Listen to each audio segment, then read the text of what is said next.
Translation. This particular time is most inauspicious because at this time the horrible looking ghosts and constant companions of the Lord of the ghosts are visible. Purport. Kashyapa has already told his wife Diti to wait for a while, and now he warns her that failure to consider the particular time will result in punishment from the ghosts and evil spirits who move during this time, along with their master, Lord Rudra.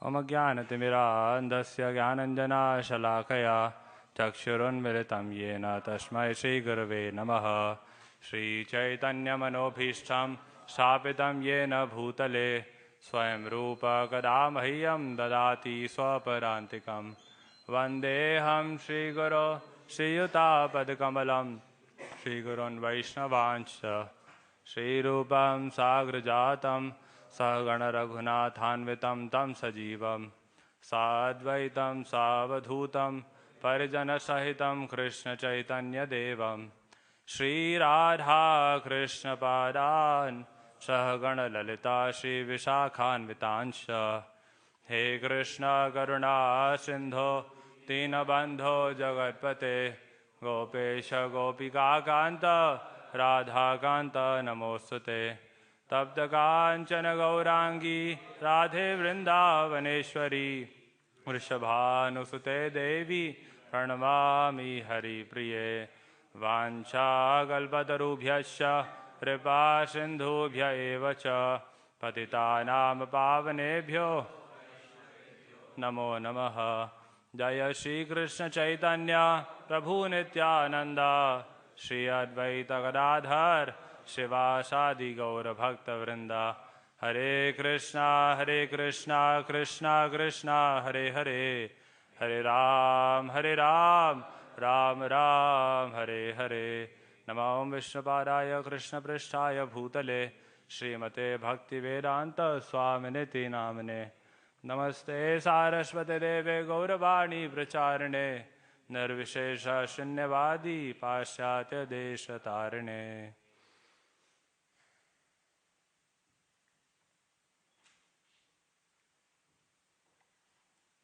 Hare Krishna. Thank you much. A very warm welcome to you all to this morning's Srimad Bhagavatam class.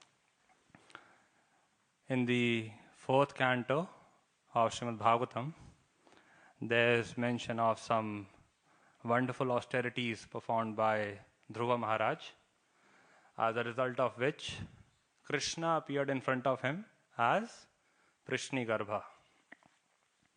And this episode has been very wonderfully recorded in the 9th chapter of the 4th canto. Satam vivakshantam atadvidam harer gyatvasya sarvasya cha hridyavasthitah kritanjalim brahmamayena kambuna pasparshabalam kripaya kapole satam vivakshantam atadvidam harir. When Lord Hari had appeared in front of this boy Dhruva, he had a desire to glorify him. But because he was tat vidam, he was insufficiently experienced, he was in an awkward position. Understanding what this boy Dhruva was going through, Lord Prishnigarbha, he blessed him by touching his forehead with his conch. And as a result, Dhruva composed some amazing prayers.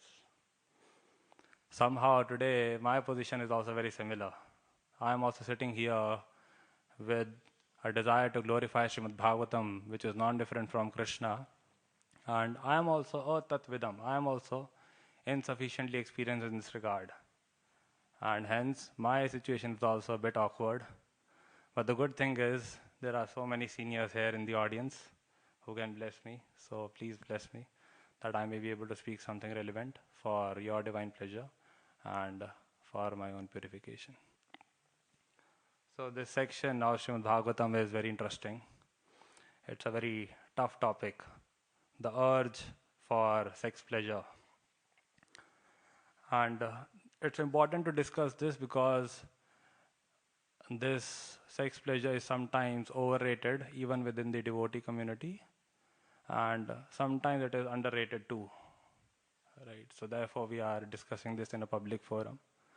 We are discussing this in a public space so that we don't make a mistake in our private space.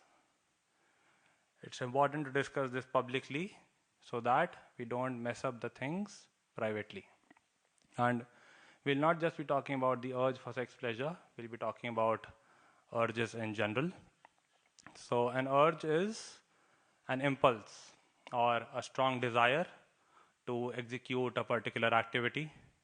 It means persuasion of the mind. It means that there's a provoking situation and there's a feeling to give in to that provocation, right? And Krishna says in Bhagavad Gita that those who don't know how to deal with these urges are unfit candidates for spiritual life. Bhogaishwarya prasaktanam taya apahrita chetasam vyavasayatmika buddhi samadhau na vidhiyate. Those people who do not know how to deal with them, they do not have the resolute determination to practice Krishna consciousness. And now the question comes, how do we deal with them? So Srila Prabhupada very wonderfully explains that three things need to be kept in mind. First one is sanctioned. We need to see what is permitted. Second is sanctified. And third is regulated. So, for example, food. What type of food has been sanctioned? Vegetarian food. For human beings, vegetarian food has been permitted in Shastra. Now, can vegetarian food be taken directly? No. It has to be sanctified by the process of bhoga offering. Before we offer food to the Lord, it's ordinary food. But after the completion of that process, it is transformed into blessed food or prasadam. Now, can prasadam be taken in any quantity? No. It's better if we regulate it. We should take only as much as is absolutely required to keep the body and the soul together. Right? So, sanctioned, sanctified, and regulated. Similarly, for sex life, what is sanctioned? It is sanctioned. The Shastras say that we should have relationship with one partner, right? One partner has been permitted. That being said, some people ask a question that, then why did Draupadi have 5 husbands? Why did Draupadi marry 5 times? So no, Draupadi did not marry 5 times. Draupadi married only once. Draupadi's marriage was absolutely normal, the way it should have happened. She had given her heart only to Arjuna. The remaining 4 husbands were given to her. And she accepted that as a matter of duty. So Draupadi was not at fault. So one partner has been sanctioned, and that relationship with one partner should be sanctified by the process of marriage ceremony, vivaha sanskar, marriage. That is important. And then within marriage also, that number of times we unite, that should be regulated, that has to be restricted. To what degree? The union should happen only for the sake of procreation and not for the sake of recreation. So yes, this is how we can deal with these urges. And someone might think that these urges bother only the new candidates in spiritual life, only those who are picking up spirituality, only they are bothered by them. But no, even advanced personalities, they might have similar desires. For example, Yamunacharya, he was a very elevated Sri Vaishnava saint. He says that sometimes when I get a desire to unite with someone from the opposite gender, what happens?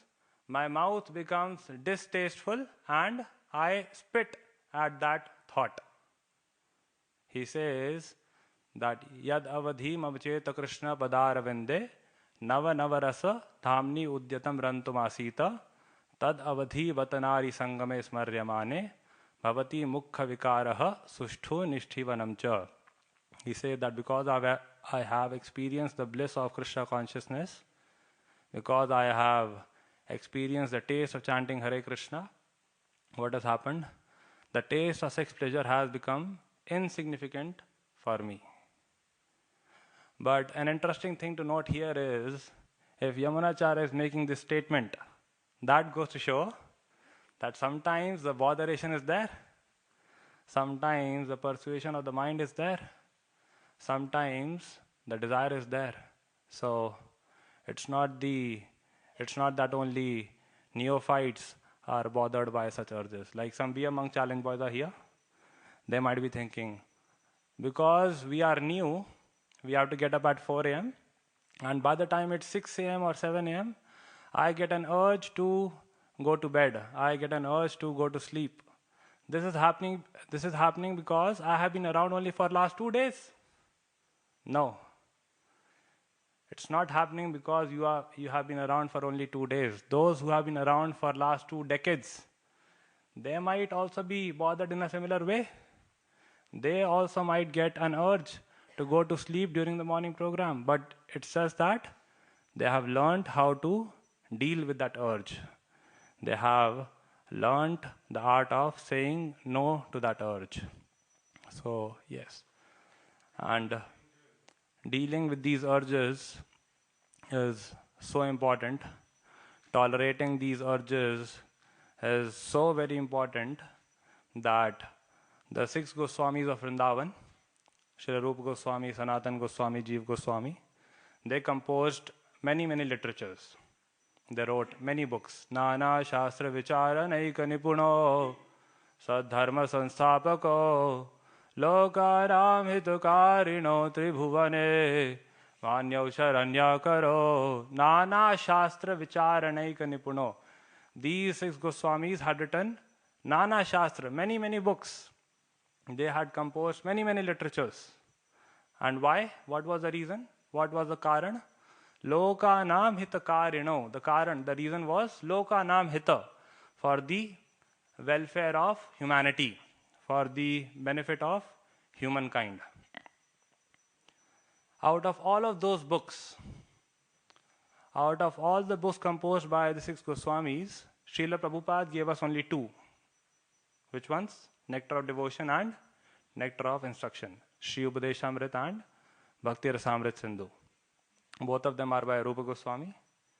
And one of these 2 begin with the instruction of tolerating the urges. The very first instruction by Srila Rupa Goswami to us is Vacho Vegam, Manasa Krodha Vegam, Jiva Vegam, Udarupastha Vegam. Who is Rupa Goswami? Rupa Goswami is a very elevated personality in the spiritual world. Very elevated. Tambularpana padamardana payo danabhisaradibhir Vrindaranya Maheshwarim Priya. Like that, there are some heavy esoteric verses about his identity in the spiritual world. There are some new people in the audience, otherwise I would have discussed them, So, a personality like Srila Rupa Goswami, he is telling us that if you want to begin practice of spirituality, the very first thing you need to do is tolerate these urges. And there are 6 urges which have been mentioned by him. For example, the first one. Let's talk about the first one. Vacho Vegam. The urge of speech. The urge to speak. So there might be some situations wherein people are telling us off without any reason. There might be a situation wherein somebody is provoking us. There might be a situation wherein somebody is messing around. So one approach might be to give a befitting reply, right? We might give an appropriate reply to calm the other person down.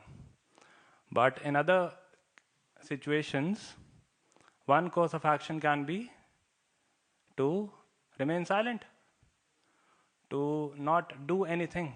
That can also be a good approach.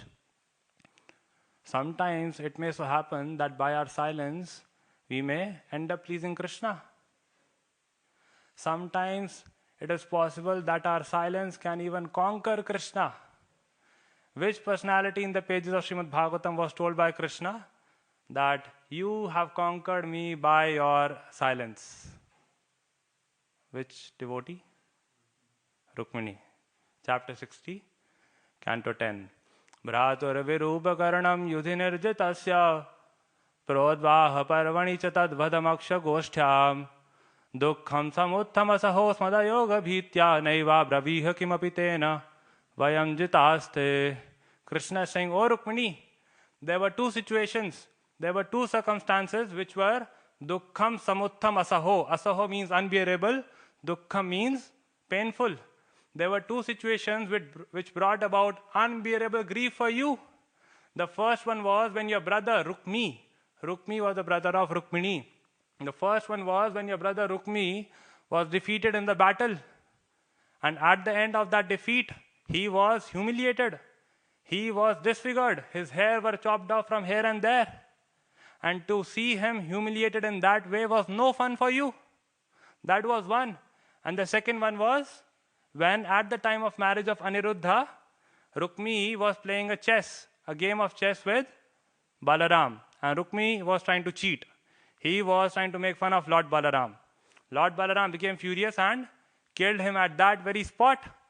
So again, it was extremely painful for you. But, O Rukmini, because of ayoga bhitya, because of fear of separation from me, you maintained silence. You did not utter a word. And O Rukmini, guess what? By that silence, you have conquered me. So this is the power of silence, Therefore it is said that before you learn to speak well, first learn well when not to speak. Because by silence, somebody might even conquer God. This is the power of tolerating the provoking situations. This is the power of tolerating the persuasions of the mind.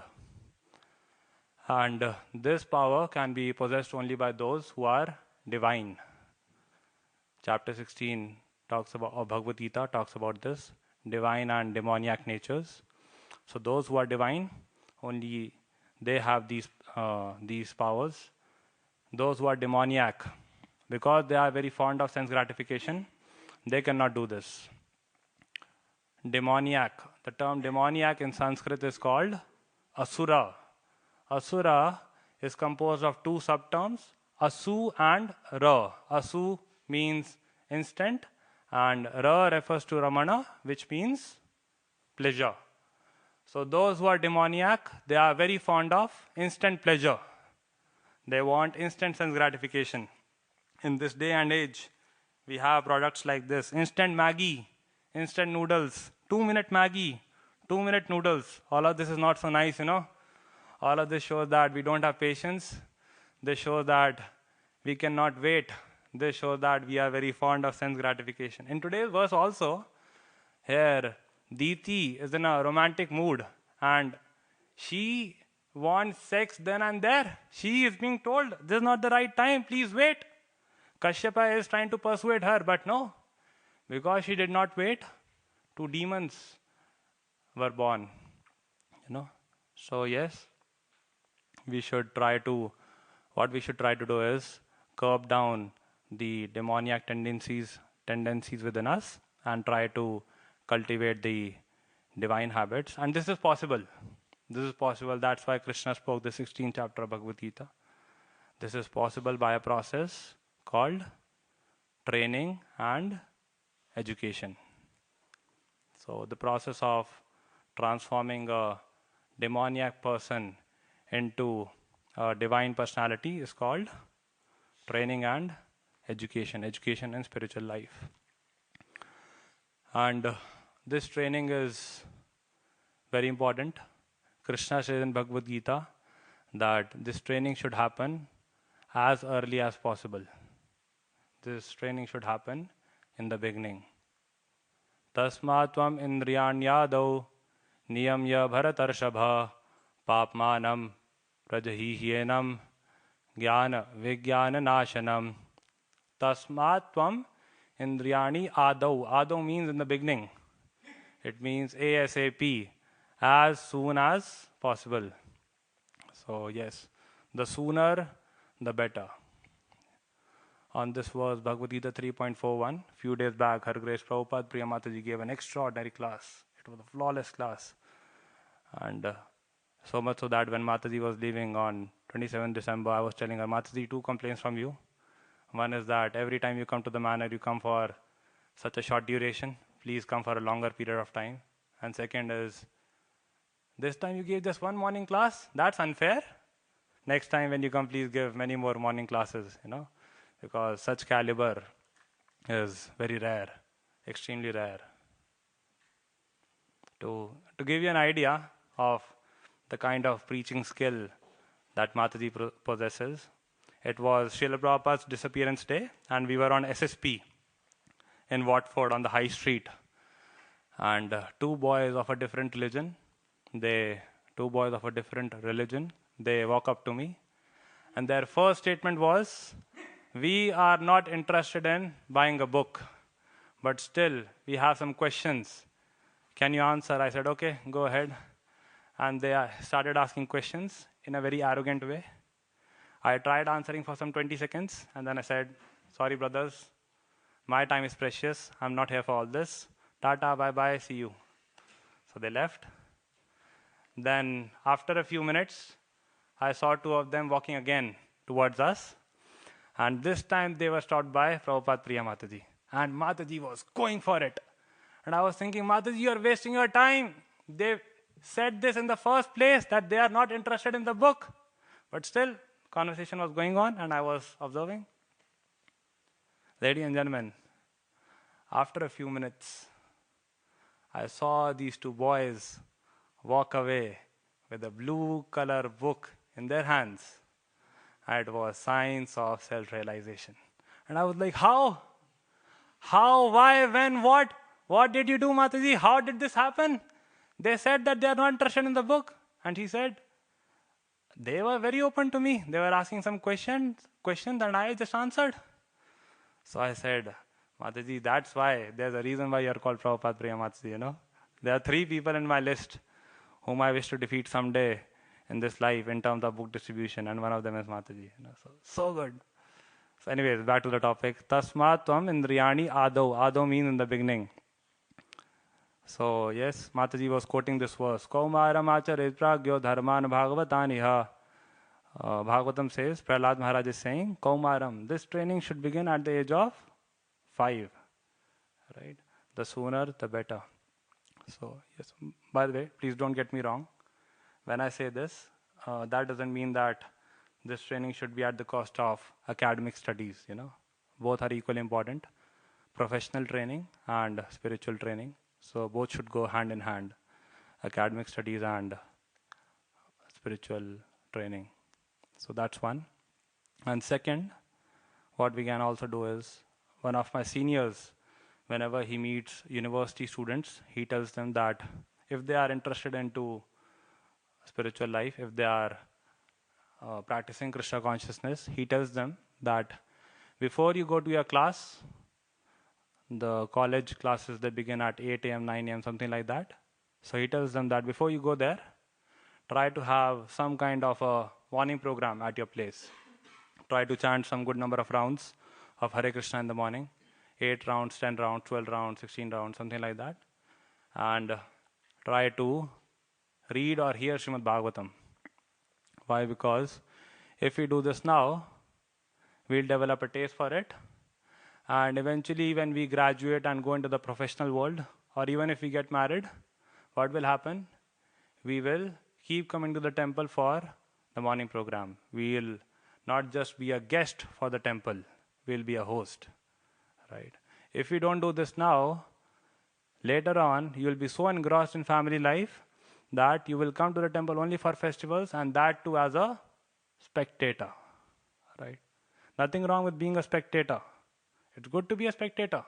It's good to be a guest, but better to be a host, right? So yes. And when he says this, the the students ask a question that, Prabhuji, how do we do morning program during exam times? During exam times, it's tough to chant Hare Krishna in the morning, right? In the morning, we need to study. So he gives a very practical reply. He says, how many days in a year do you have exams? 1 month? How many days in a year do you need for preparation of that 1 month of exams? 2 months? Forget about those 3 months. Forget about that 1 plus 2 months. Do it nicely for the remaining 9 months. That is more than sufficient. And because of such training, the community where he's serving, that has come up with very wonderful grihasthas, very wonderful congregation members. So yes, this can also be done. And third is, best if we can actually take out some time and stay in the ashram, in the brahmachari ashram or in the brahmacharini ashram. Why? Because when we live in the community of devotees, then we learn so many things. We learn how to be driven by purpose and not to be driven by feelings. So many times I don't feel like sitting in the Bhagavatam class. To be very honest, I don't feel like coming here and sitting. But we have to be driven by duty. We have to be driven by purpose and not by feelings. So this is one thing that we learn. We learn how to become tolerant. We learn how to become patient. We learn how to become forgiving. We learn how to become thick-skinned. We learn how to become gentle. We learn how to live with others. To live with others is a skill. It's a big skill. If somebody can tolerate 6 more people in their room, right now, be among boys, you are 6 or 7 in one room, right? So if before marriage somebody can tolerate 6 more people, then after marriage, that guy can easily tolerate 1 more person in the room, right? So this is done purposefully, It is not that we were short of space at Bhaktivedanta Manor. No, this is done purposefully. So, yes. And therefore it is said that for a successful marriage, it is not necessary that 2 devotees come together and tie a knot. Sometimes people think like this, that the boy is spiritually inclined, the girl is spiritually inclined, bring them together, get them married, and they will live happily ever after. Haribol, Talia! No, this is not true. For a successful marriage, it is not necessary that 2 devotees come together and tie a knot. For a successful marriage, what is more important is 2 trained devotees come together and tie a knot.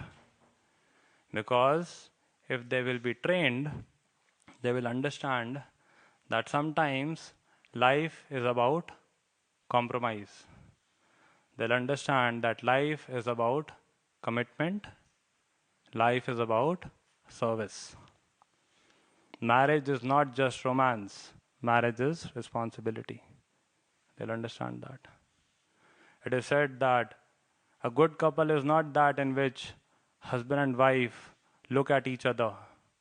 A good couple is that in which husband and wife look in the same direction. A good couple is not that in which husband and wife scratch each other's back. A good couple is that in which husband and wife have each other's back for the service of Krishna. So, yes. So, therefore we should try to spend some time, whatever is possible, 3 months, 6 months, 1 year, 2 years. And the only qualification required to stay in the ashram is to be thoroughly honest. We should be completely honest. When I was signing my resignation to join the ashram, I made a phone call to one of my seniors. I told Prabhuji, I'm about to do this. Very soon I'll be living in the ashram. Any instructions? So he asked, are you sure you want to do this? I said, yes, Prabhuji. So he said, okay. As long as you are there in the ashram, do whatever you want to do. Do whatever you want to do. But just one request, please don't be a pretender. Don't be a mithyachari. What's the mithyachari verse from Bhagavad Gita? Karmendriyani sayyam ya aste manasa smaran indriyarthan vimudhatma mithyacharah sa uchyate.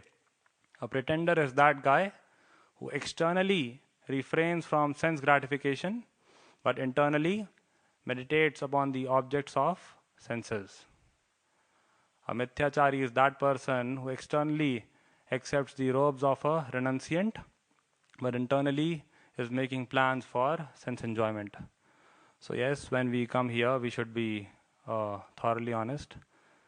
It means we should be loyal. Loyalty is required in any ashram, right?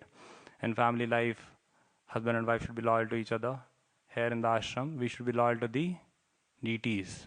Means our only chemistry should be with Radha Gokulananda, and we should not have any secret chemistries, So why? Because if this happens, then people will lose faith in the saintly personalities.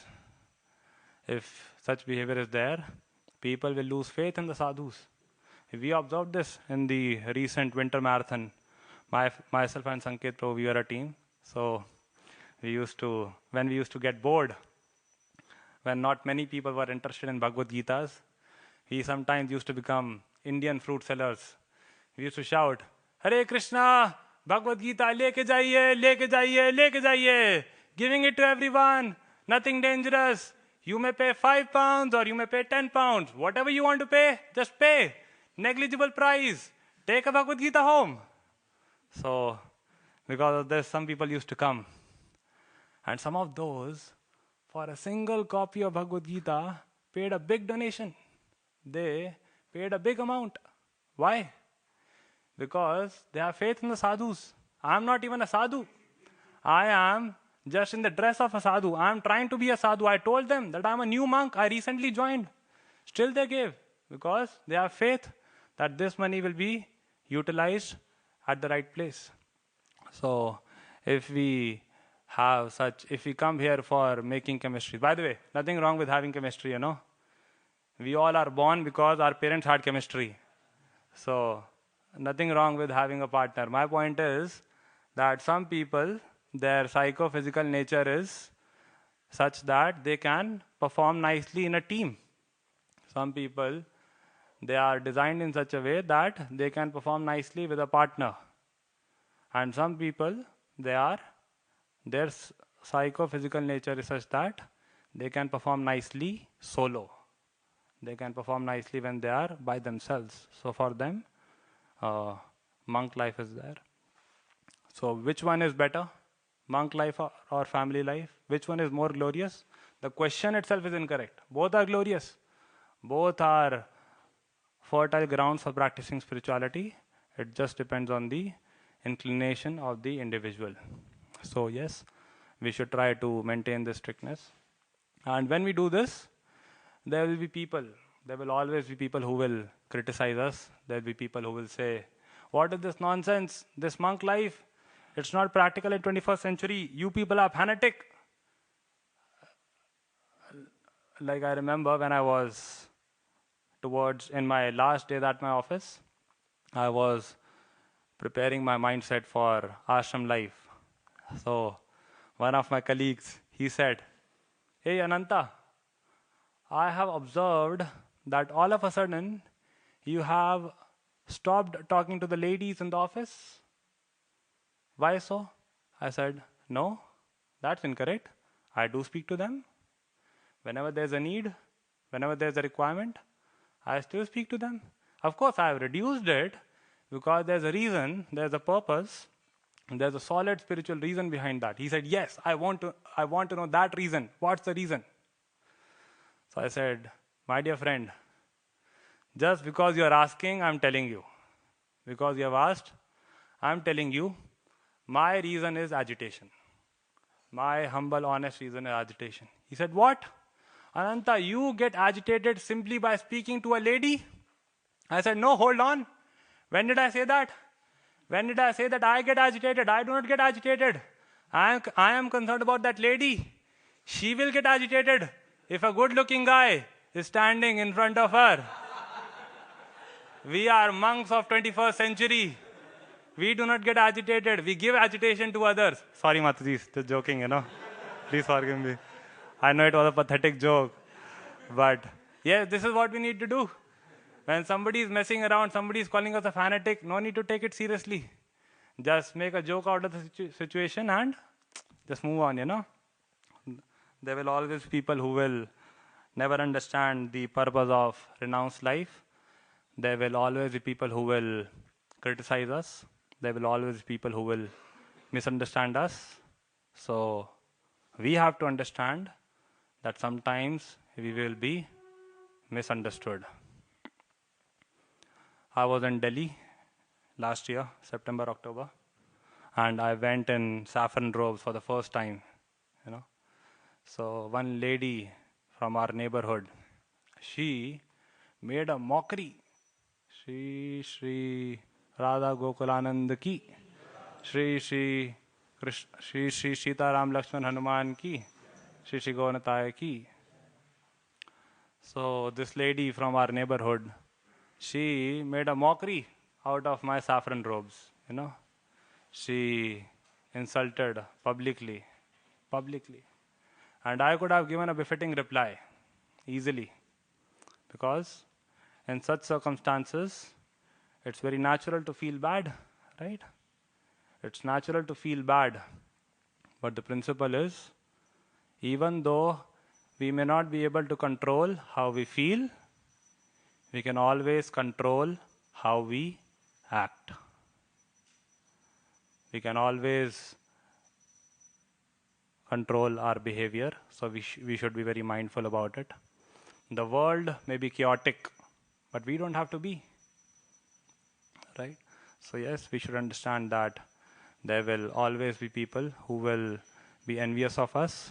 There will always be people who will be uncultured. There will always be people who will be uncivilized. There will always be people who will hate us. So if some such haters are there, what we need to do is be carefree. What we need to do is be indifferent. Haters are gonna hate. Roti is gonna rotate. Potato is gonna potate. Who cares? Who cares? Why do we need to care?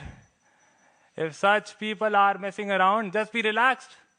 Just be chilled out. Just take a chill pill, So no need to mess around back in return. So yes, so this is about training. And those of you who are parents here, they should encourage their offsprings. They should encourage their kids to join and take up this training. Why? Because this is what Dhruva's mother did. Suniti, she encouraged Dhruva. Tameva vatsa shayabhritya vatsalam mumukshubhirmnigya padabja paddatim ananya bhave nija dharma bhavite manasya vasthapya bhajasva purusham. She said, oh Dhruva, with ananya bhav, with single pointed attention, what you should do, you should worship Krishna. And because she had given the right guidance, she went back to Godhead. Her life became perfect, right? So yes. Yeah, that was mostly it from me. I can speak more, but yeah. Before we go to question answers, I was thinking of singing this song because it's the disappearance day of Srila Jayadev Goswami. So this song is composed by him. So we'll just quickly sing this and then we can have some comments.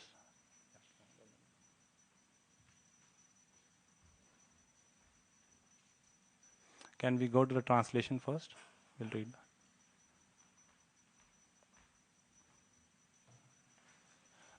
that. Glories to Lord Hari, the Supreme Personality of Godhead, who rests on the breast of the Goddess of Fortune, who is adorned with jeweled earrings and wears a garland of forest flowers. The Lord's face shines like the sun globe. He destroys the cycle of birth and death and rests in the lakes of the swan like saintly persons. Glories to Lord Sri Hari, personality of Godhead. O Supreme Personality of Godhead, who destroyed the poisonous serpent Kaliya, you are the beloved of all living entities and the sun in the galaxy of the Yadu dynasty. Glories to Lord Sri Hari. O Supreme Personality of Godhead, destroyer of the demons Madhu, Mura and Narkasur, you are seated on Garuda and you are the source of joy for the demigods. All glories to Hari. O Supreme Personality of Godhead, your eyes are like spotless lotus petals. You destroy the cycle of birth and death. You are the treasure mine of the three worlds. All glories to Lord Hari. O Supreme Personality of Godhead, in the incarnation of Lord Ramachandra, as a gem of the daughter of Janaka, Sita Devi, you were victorious over the demon Dushana, and you defeated the ten-headed demon Ravana in battle. All glories to Lord Hari. O Supreme Personality of Godhead, whose complexion is like a fresh monsoon cloud, who lifted Govardhan Hill, and Srimati Radharani is like a chakora bird who is nourished by drinking the light of your moon-like face. Glories to Lord Hari. O Supreme Personality of Godhead, we offer our humble obeisances at your lotus feet. Please bestow auspiciousness to those who offer obeisances to you. Glories to Lord Sri Hari. And this is the last stanza. The poem of Sri Jayadev brings transcendental happiness to all. This is an ever effulgent and auspicious song, Mangala Geetam. All glories to Lord Sri Hari, the Supreme Personality of Godhead. Shrita Kamala Kucha Mandalae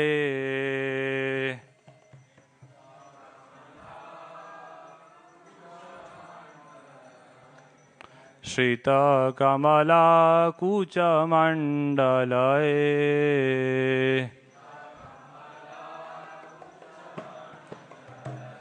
Drita Kundalae Drita Kundala Kalita Lalita Vanamala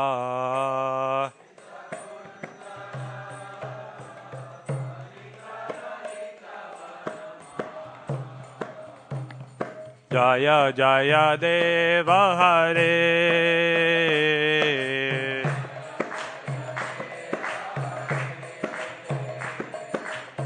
Jaya Jaya Deva Hare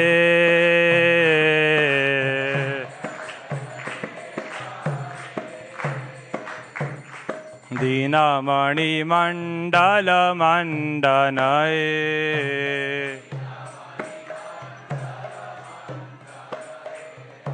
Dina Mani Mandala Mandanae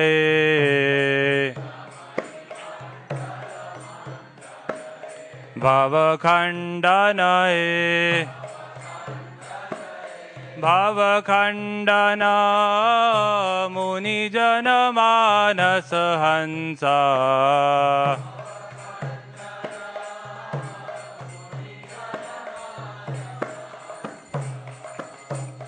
Jaya Jaya Deva Hare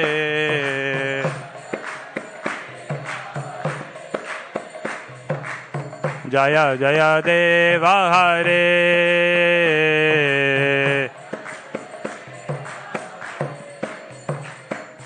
Kaliya Vishadhara Ganjanae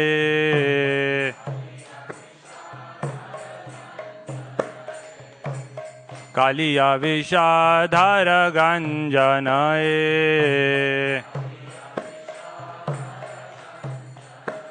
Janaranjanae Janaranjana Yadukula Nalina Dinesha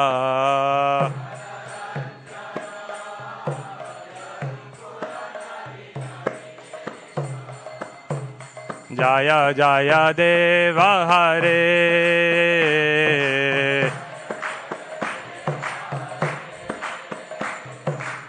जय जय देव हरे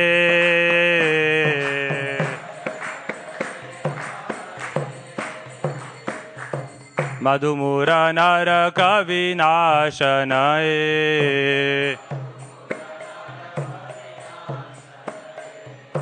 मधुमूर नरक विनाशनये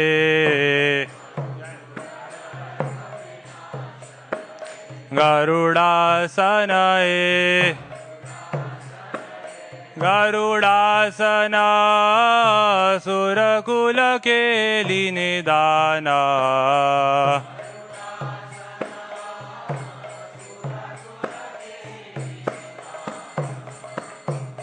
जय जय देव हरे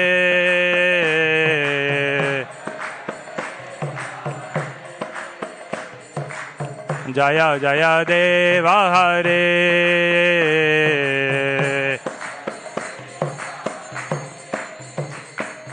अमल कमल दल लोचनये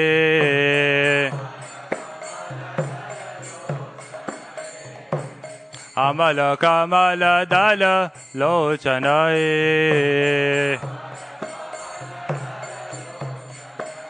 भवमोचनये भवमोचना त्रिभुवन भुवन निदाना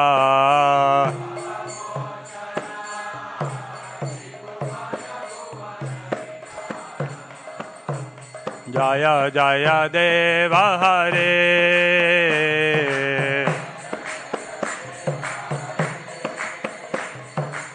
जय जय देव हरे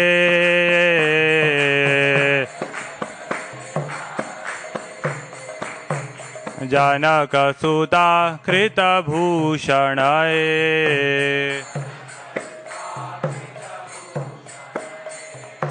जनक सुता कृतभूषणये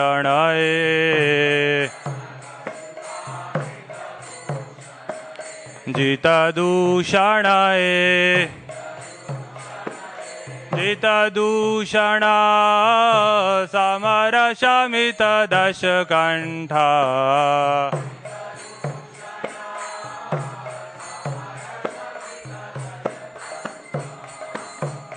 जय जय देव हरे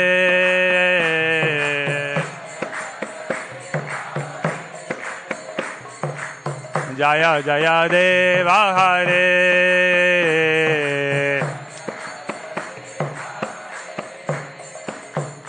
अभिनव जलधर सुंदरये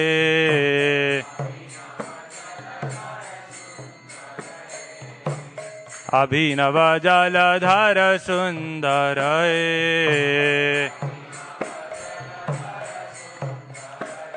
धृतमंदरये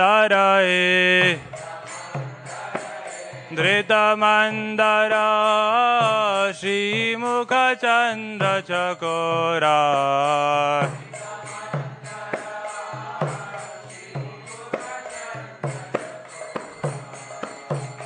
जय जय देव हरे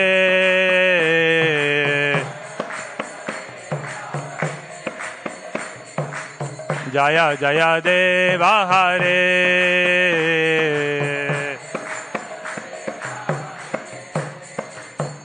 तव चरणं प्रणतावयमे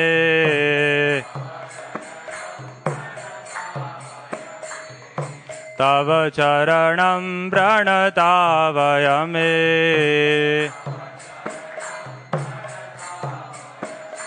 इति भावया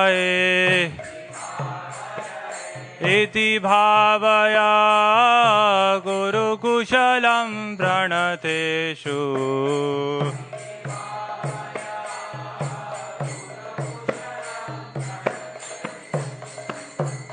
जय जय देव हरे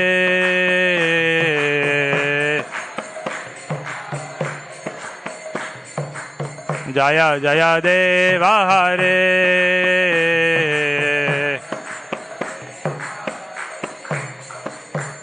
श्री जय देव कवेरिधमे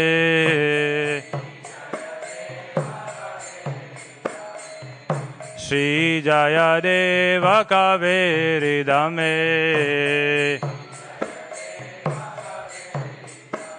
Kurute Mudame Kurute Muda Mangala Mujvala Gita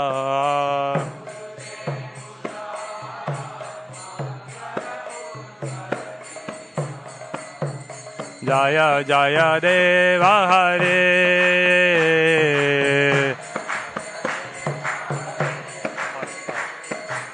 Jaya Jaya Deva Hare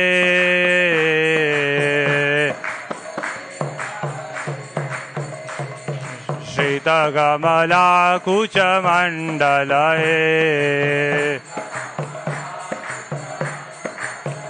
Shrita Kamala Kucha Mandalae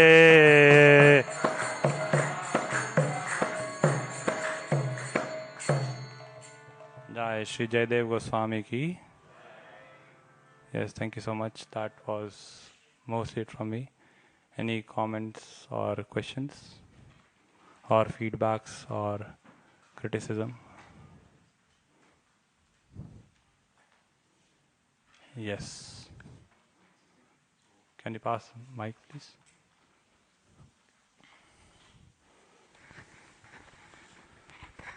Hello, Hare Krishna. Thank you. I was wondering, because you said when you moved into the ashram, your senior said, don't be a pretender. But surely well, first of all, how do you not be a pretender?